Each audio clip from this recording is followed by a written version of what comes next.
বলুন আপনার সকাল থেকে ঘুম থেকে ওঠার রুটিনটা কি আছে একটু বলুন। সকাল থেকে ঘুম থেকে উঠে কি করলেন? করেছেন? Hello everyone, welcome back to my new blog. কেমন আছো তোমরা সবাই? আশা করছি সবাই ভালো আছো। রেডি হয়ে আমরা এখন আছি নিমতিদা স্টেশন।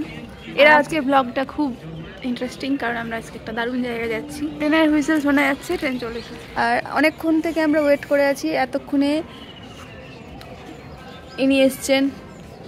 আমি একটু লেট পার্টি। হ্যাঁ, লেট করে এসে আবার ডায়লগ দেয় বড় বড়। এটাই হচ্ছে ওনার। আর আজকের সবচেয়ে বড় ব্যাপার ও করে আসেনি। আমরা একটা পবিত্র জায়গায় যাচ্ছি, সেহেতু এইসব বলা ঠিক নয়। ও পবিত্র জায়গায় এলে মনে রেখে দিতে হয় স্টকে। রাধে রাধে। তো চলো পুরো ফুল ভিডিওটা দেখতে থাকো, স্কিপ না করে। শুরু করতে हैं। চলো চলিয়ে শুরু করতে हैं। এইভাবে হাসি মজা ইয়ার্কি করতে করতে আমাদের ট্রেন চলে এসছে। আর আমরা এখন ট্রেনে উঠে পড়েছি। এখন যাচ্ছি আমরা মায়াপুরের উদ্দেশ্যে। ট্রেনের বিভিন্ন রকমের খাবার টেস্ট করতে করতে আমরা যে কখন নিমতিদা স্টেশন থেকে নবদ্বীপ স্টেশন পৌঁছে গিয়েছি নোটিসই করিনি। প্রচুর আওয়াজ আসছে পাশ থেকে গাছ কাটার, আর প্রচুর গরম এখানে। বাড়ির মানে নিমতিদার তুলনায় এখানে একটু বেশি গরম আছে। আর লোকজন দেখছো, প্রচুর লোক। এইমাত্র ট্রেন থামলো, আমরা নামলাম ট্রেন থেকে। যেহেতু এটা দোলযাত্রার সময়, এখানে আমরা এখন ওয়েট করছি দুজনের জন্য। এটা তো বলাই হয়নি, আমরা 4 জন নয়, আমরা 6 জন ঘুরতে এসেছি। দুজন এখনো আসেনি, দুজন এলে তখন আমরা মায়াপুরের দিকে যাবো, রওনা দেবো। প্ল্যাটফর্মে দাঁড়িয়ে রয়েছি, কোথা থেকে একটা হনুমান হুশ করে আমার পাশ দিয়ে চলে গেল। একদম ঠিক আমাদের কাছাকাছি বসে আছে। ভাবলাম যাই কিছু খাবার দিয়ে আসি, বেচারা হয়তো কিছু খেয়ে নেই। কিন্তু এত লোকজনের মাঝে আমি আর সাহস জোগে উঠতে পারলাম না। কোথায় খাবার দিতে গেলাম, উল্টে দেখা গেল আমাকে এক থাপ্পড় মেরে দিল। আপনি কি হনুমানকে খাইয়ে খুব খুশি হয়েছেন? একদম আজ করে দিলে হাওয়া যাবে না, চলছে হাওয়াতে। ওই যে আমাদের দুটো প্যাসেঞ্জার চলে এসছে। এইদিকে উফ, অবশেষে এতক্ষণ ধরে অপেক্ষা করার পরে কিঞ্জলদার মৈনাকদার চলে এসেছে। আর আমরা এখন এখান থেকে বেরিয়ে পড়বো। এতক্ষণ দিদির মুখটা শুকনো ছিল, এখন যেন ভিজে ভিজে লাগছে। নবদ্বীপ স্টেশন থেকে বেরিয়ে হাঁটা পথে একটু গিয়ে বাইরে রয়েছে বিশাল বড় লাইন, টোটো, অটো, ভ্যান, রিক্সা, বাস। গাইস, আমরা এখন টোটোতে উঠে পড়ে আছি, কিন্তু প্রচুর অস্বস্তির মধ্যে, কারণ টোটোতে জায়গা হচ্ছে না। সব মোটা মোটা মানুষ তো আমরা, মোটা বলে কষ্ট করে টোটোর উপরে চেপে গেছি। টোটোর উপরে মানে টোটোতে। তো যাই হোক, টাইপিং মিস্টেক যেমন হয় সেরকম কথার একটু মিস্টেক হতে পারে। এটাকে দেখো, অর্ধেক বসে আছে অর্ধেক বাইরে। প্যাচপ্যাচে গরম লাগছে এখন। এবার আমরা কোথায় যাচ্ছি এখান থেকে? আমরা এখান থেকে যাচ্ছি মায়াপুর ঘাট, তারপর ওখান থেকে নৌকা করে যাবো যেখানে আমরা আশ্রয় নেওয়ার জন্য বুকিং করা হয়েছে সেই জায়গাটায়। টোটো ভাড়া কত নিয়েছে? টোটো ভাড়া নিচে পার হেড 20 টাকা করে। আমার মনে হচ্ছে টোটো ভাড়াটা একটু বেশি। টোটোওয়ালা কাকু বলছে রাস্তা কতটা দেখতে হবে। 20 টাকা করে টোটো ভাড়া দিয়ে এই প্যাচে গরমটাকে ফিল করতে করতে আমরা টোটো থেকে নেমে পড়েছি। এবার যাচ্ছি আমরা লঞ্চ ঘাটের দিকে। টোটো থেকে নেমে একটু হেঁটে চলে আসতে হবে লঞ্চ ঘাটে। আর এখানে এসে টিকিট কেটে আমরা এখন স্ট্রাগল করতে করতে যাচ্ছি মায়াপুরের উদ্দেশ্যে। শুভ দোলযাত্রা নবদ্বীপ পৌরসভা, নবদ্বীপ জলপথ সমবায় সমিতি, নবদ্বীপ মায়াপুর লঞ্চ পরিষেবা। জনপ্রতি 10 টাকা। 10 টাকা করে টিকিট কেটে আমরা এখন যাচ্ছি লঞ্চের দিকে। আর লঞ্চটা পার করে গিয়ে মায়াপুর স্কন।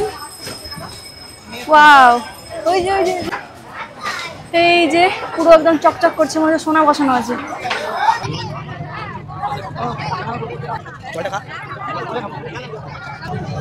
জলের কালার চেঞ্জ। 10 টাকা করে টিকিট কেটে লঞ্চের মাধ্যমে জলের ওপার থেকে এপার এসে অনুভব করলাম না, এবার একটু ঠান্ডা হওয়া দরকার। তাই আবার পেট ঠান্ডা করার জন্য নিয়ে নিলাম 10 টাকার পেপসি। আমাদের রুমটা ছিল লঞ্চ ঘাটের একদম পাশেই। রুমে এসে রুম চেকিং করে একটুখানি ফ্রেশ হয়ে আমরা বেরিয়ে পড়ি লাঞ্চের জন্য। আজকে আমরা লাঞ্চ করেছিলাম রানাপ্রভুর ভেজ বিরিয়ানি, জগন্নাথ ভেজ বিরিয়ানি, যেটা এর আগের ব্লগে দেখিয়েছিলাম। তারপর সেখান থেকে লাঞ্চ সেরে আমরা ডিরেক্ট রুমে এসে একটু ফ্রেশ হয়ে একটু রেস্ট নিয়ে বিকেলবেলা বেরিয়ে পড়ি সন্ধ্যা আরতি দেখার জন্য।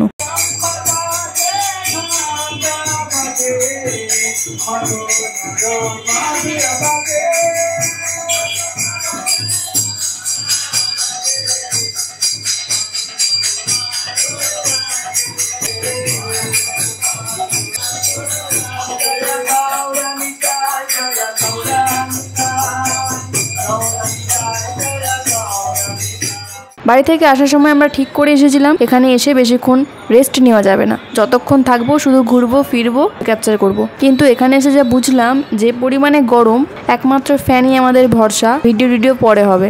যাই হোক, রুমের পাশে হচ্ছিল সন্ধ্যা আরতি, সেখান থেকে সন্ধ্যা আরতি দেখে চা খেয়ে আমরা টোটো করে চলে আসি মায়াপুর স্কনের উদ্দেশ্যে।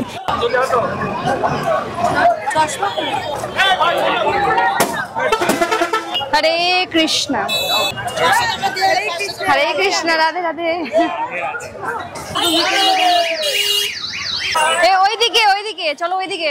এখন যাচ্ছি আমরা চপ মুড়ি খেতে। চপ মুড়ি খাওয়ার পরে তখন স্কনে থাকবো ভেবেছি। সকাল থেকে আসার পরে এরকম গরম ওয়েদারের জন্য আমরা একবারও বেরোতে পারিনি, তাই ভেবেছি এবার যখন এসছি তখন ঠাকুর দর্শন করে একেবারে রাত্রেবেলা বেরোবো। তাই স্কনের সামনে বসেছিল চপ মুড়ি, সেখান থেকে চপ মুড়ি খেয়ে আমরা ভেতরে প্রবেশ করি।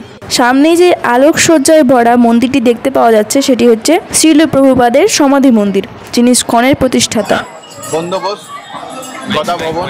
রাত্রের খাবার হিসেবে আমরা ঠিক করেছিলাম গদা ভবনের খাবার খাবো, তারপরে এখান থেকে একেবারে বেরোবো। তাই সেই মতো আমরা কুপন কেটে মন্দির চত্বর ঘুরে নিয়ে হেঁটে হেঁটে চলে এলাম গদা ভবনের ঠিক সামনেই। কুপন দেখিয়ে এখন আমরা লাইনে দাঁড়িয়ে রয়েছি। গদা ভবনে খাবার খাওয়ার জন্য প্রচুর লাইন দিতে হয়, অনেক বড় লম্বা লাইন পড়ে, কারণ এখানকার খাবারের স্বাদ খুব ভালো। খাবারের মধ্যে ছিল ভাত, রুটি, মিষ্টি, ডাল, ঘুগনি, একটা তরকারি, পাঁপড়, চাটনি, আরও অনেক কিছু ছিল, কিন্তু আমার এখন মনে পড়ছে না। अभी हमको गोपी ड्रेस खरीद के देना पड़ेगा, तो ले लो। चलो चलो चलो। আজকের দিনটা আমাদের এইভাবেই কেটে যায়। যতটা ভেবেছিলাম, যতটা আশা করেছিলাম, সেই মতো কিছুই করতে পারিনি। এরকম গরমের জন্য, এত পরিমাণে গরম, এখানে ভীষণ গরম, তাই কিছুটা মন খারাপ নিয়ে আমরা রুমে ফিরে যাই। পরের দিন সকালবেলা ভালোভাবে ঘুরবো এই আশা নিয়ে সকালবেলা আবার বেরিয়ে পড়ি মাইন্ড সেট করে। গোশালায় প্রায় 1 থেকে 150 গৌমাতার দর্শন করে আমরা সেখান থেকে বেরিয়ে পড়ি। কিছু খাবার খেয়ে লাইনে দাঁড়িয়ে পড়ি দ্য টেম্পল অফ ভেদিক দেখার জন্য, অর্থাৎ যে নতুন মন্দির উদ্বোধন হতে চলেছে 2026 সালে, সেই মন্দির দর্শনের জন্য আমরা টিকিট কেটে লাইনে দাঁড়িয়ে পড়ি। পার হেড টিকিট হচ্ছে 50 টাকা করে। এখানে একটা জিনিস ভীষণ ভালো, এখনো পর্যন্ত ওখানে ক্যামেরা, ফোন সবকিছু অ্যালাউ আছে, যেহেতু মন্দির এখনো ওপেন হয়নি, তবে আপাতত করছে, তার জন্য ভেতরের সমস্তটা তোমাদের সামনে তুলে ধরতে পারছি। হাজার গরম থাকলেও এই কথা কিন্তু সত্যি, মন্দিরে কিছু একটা তো আছেই। মায়াপুর এমনি এমনি নাম হয়নি, সত্যি মায়ায় ভরা জায়গা। প্রত্যেকটা মানুষকে এখানে মায়ায় জড়িয়ে রাখা হয়, তার কারণেই এখানে যতবার আসি ততবারই যেন বাইরে বেরোতে একটুও মন চায় না, মনে হয় যেন মন্দিরের মধ্যেই থাকি।